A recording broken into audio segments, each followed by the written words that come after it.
ಇನ್ನು ಪುನೀತ್ ರಾಜ್ಕುಮಾರ್ ಅವರ ಹುಟ್ಟುಹಬ್ಬದ ಅಂಗವಾಗಿ ಮ್ಯಾರಥಾನ್ ಓಟವನ್ನು ಆಯೋಜನೆ ಮಾಡಲಾಗಿದೆ.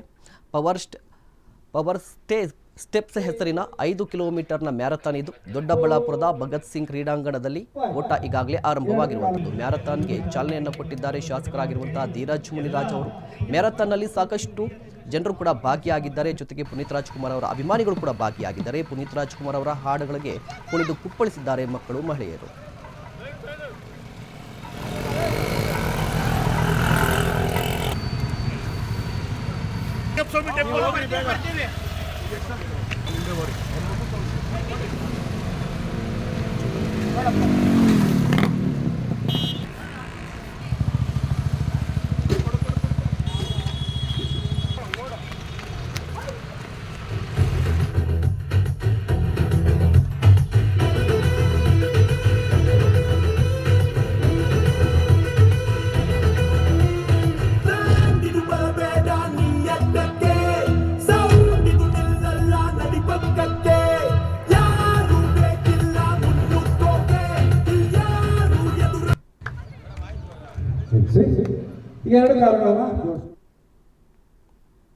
ಇದಾಗಿತ್ತು ಈ ದಿನದ ನ್ಯೂಸ್ ಬ್ಲಾಸ್ಟ್. ನೋಡ್ತಾ ಇದೆ ಅಶ್ವವೇಗ ನ್ಯೂಸ್. ಇದು ಸತ್ಯಾನ್ವೇಷಣೆಯ ಓಟದಲ್ಲಿ.